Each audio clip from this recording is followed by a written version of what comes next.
Hey everyone, David Rishpan here again with you on YouTube. Welcome back to the channel. Today we're going to talk about singing while playing or playing while singing. Let's get into it. First of all, a disclaimer. I am not a vocal coach and I will not be talking about vocal technique in this video. If that's what you're looking for, I would suggest finding a vocal coach in your area. There's a lot of deep technique that is really important to understand, and every person's voice is different, obviously. So to deal with your particular vocal issues, I would find a vocal coach in your area. What I'm going to be talking about today is my experience as a pianist and keyboardist that often sings backup vocals on my gigs, and how I have integrated the two instruments, my voice and my playing, together. I'm a keyboardist first, a pianist first. If you have followed this channel or my career for any length of time, you know that I'm a pianist first. And so I'm coming at it that way as a pianist that has learned to sing or had to sing on gigs, as opposed to a vocalist accompanying themselves. I do think there's some overlap in the way that I conceive of this. And if you are a vocalist wanting to integrate playing into your set, accompanying yourself, hopefully this will help you as well. But I'm coming at this more from the perspective and my experience of an instrumentalist having to sing. If you've been following this channel for a bit, you may remember the Comping Concepts series that I will link to. Let's see if I remember what side it pops up on. On there. Maybe it's there, but I think it's there. I'll link to it, the Comping Concepts series. And the first video in that series, I talk about interdependence. I don't really think of independence so much between my two hands, because everything we're doing is connected to a shared pulse. That's the Cliff's Notes of that video, the Chat GPT of that video, I guess. Now, when you add your voice into it, that becomes a third hand or a third interdependent part. We'll get to an exception in a second. But most of the time, I think of my voice as a third part that is also interlocked into the time, into the pulse. What that means is my phrasing is perhaps a little bit less free than if I were just singing on my own without having to play, without having to accompany myself. But it's also, I find that my phrasing is less free because I'm singing backup vocals. I'm singing background vocals, which means I am having to blend with at least one other singer. So I'm not free in my phrasing anyway, because I'm having to match somebody else. Editor me here from the future, and I realized I forgot to talk about the exception that I mentioned, and the exception is this. It's that even though all three parts, left hand, right hand, and voice, are interdependent, you can't actively consciously think, or at least I can't actively consciously think about all three things at once. So what I find myself doing is that I'm really focused on the pitch of my voice, because that is the weakest element in all three interdependent parts. So maybe that sounds like a bit of a contradiction, or maybe that falls under your definition of independence more, but my conscious attention is only on one element. All right, back to the rest of the video. So I'm going to use the chorus of Vox Sambu's Sergo. Vox Sambu is an artist that I perform with, I tour with, I record with, and I sing backup vocals on this tune. And just in the chorus, there's two different challenges or two different ways of integrating my voice that I want to show you. This is my singing debut on YouTube, I think. I'm kind of nervous, I gotta say. All right, here we go. Sergo, Sergo, Sergo, Sergo, paquille, paquille, l'argent, l'argent, ma belle. Sergo, Sergo, Sergo, Sergo, paquille, paquille, l'argent, l'argent, ma belle. All right, the first half of the chorus, I am playing in unison with my voice in, what's the theory term again? In homophony, I think is the classical term for what I'm doing.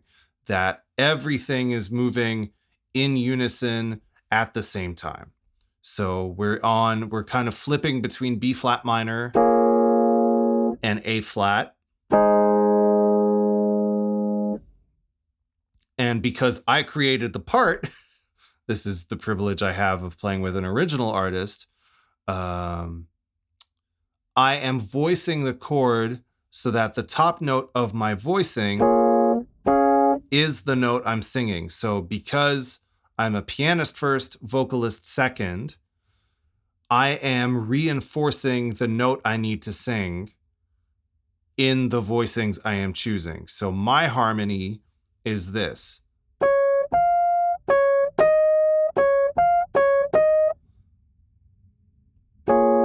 And where that sits I'm in the middle of the chords. I'm the second voice in the third part, in the 3-part harmony. Vox's melody is this.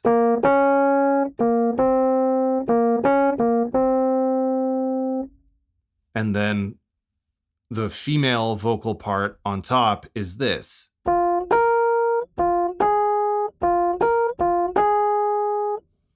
And so I'm in the middle. I'm under the female vocal and I'm pitching myself to the female vocal. I'm thinking of the interval that I'm singing under the top note of the chord.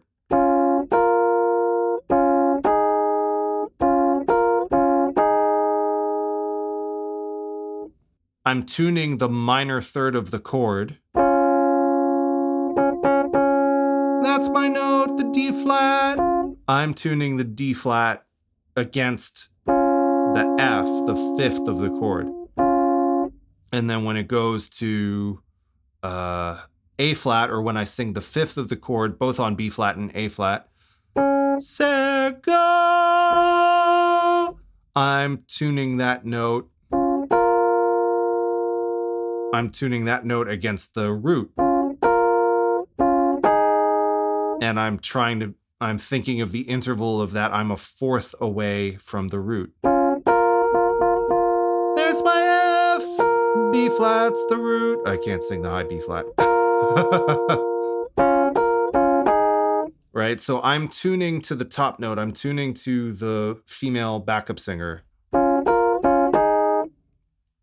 And I'm reinforcing that with my own keyboard voicing. So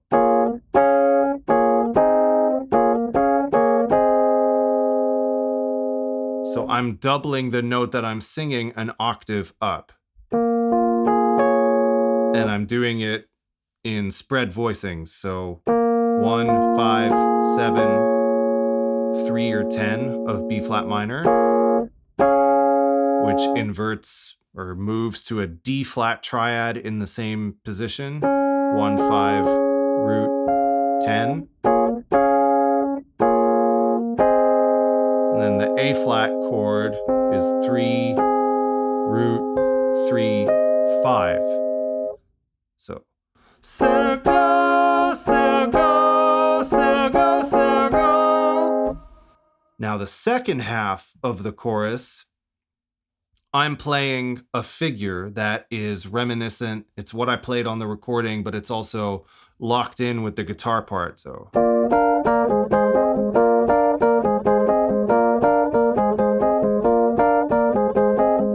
And that's going back and forth between B flat major and A flat major. So we have this shift from B flat minor to B flat major, and I'm singing the third. So I have the challenge of being the voice that reflects the shift from minor to major. So that's an added challenge. Circle, circle, circle, circle, pa. So now the second half, I'm playing this riff.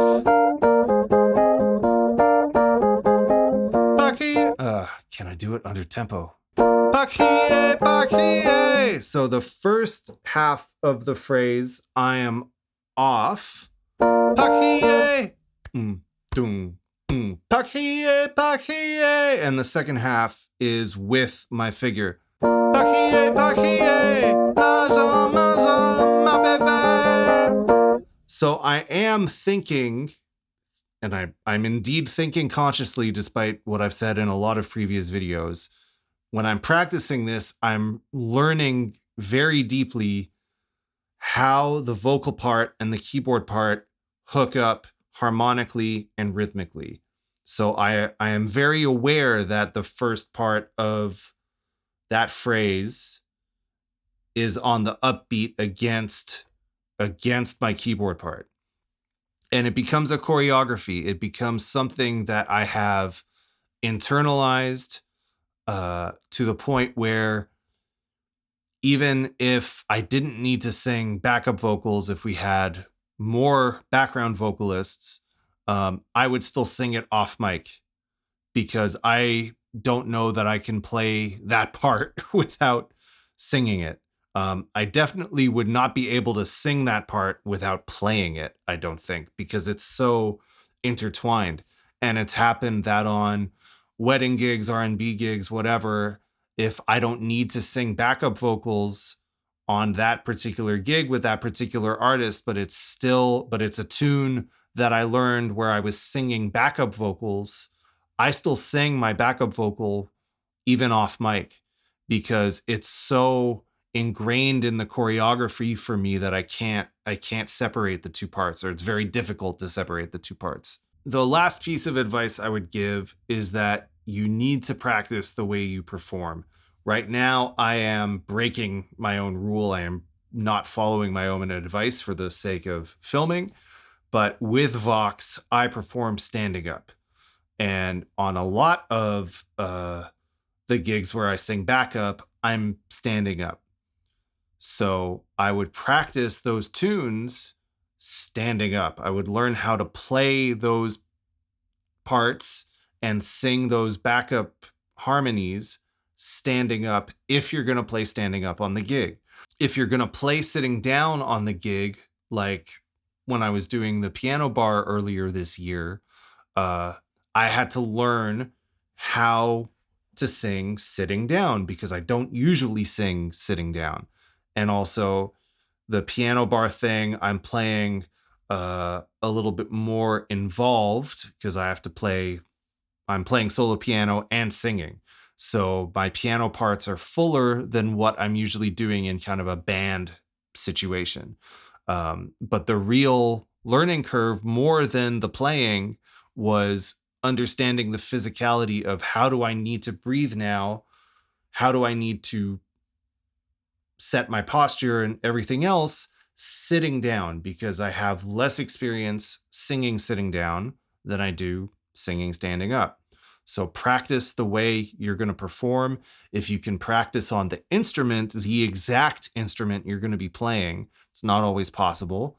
But if you're a guitar player, you want to play guitar and sing, play the guitars that you will be playing on the gig and play at the volume, practice at the volume, ideally, that you're going to be playing on the gig. If your band runs in-ear monitors, you should practice with in-ear monitors. If your band runs wedges, you should practice with wedges. All of those variables, if you're not a very confident singer, or if you're a confident singer and not a confident instrumentalist and you're adding playing an instrument, all of those variables are going to throw you for a loop. So the more you can practice it and understand what's going to be coming at you in a gig situation, the better off you're going to be, the more confident you're going to be in both elements of your performance. All right, I hope that helps. I have not seen on YouTube another video about playing and singing at the same time. Let's have a discussion. If you have further questions about how I approach playing and singing, if you got this far in the video, let me know your favorite piano player and singer in the comments. Let me know, and let's have a discussion. I'm happy to answer all of the questions and to help you on this playing and singing journey. I think every instrumentalist should sing, have have the ability to sing, and I think every vocalist should have the ability to accompany themselves on piano or guitar. All right, thank you so much for watching. Thank you for your support and your attention. If you haven't already done so, please click like and subscribe and all the little buttons below the video. My name's David Rishpan. I'll see you in the next one. Cheers.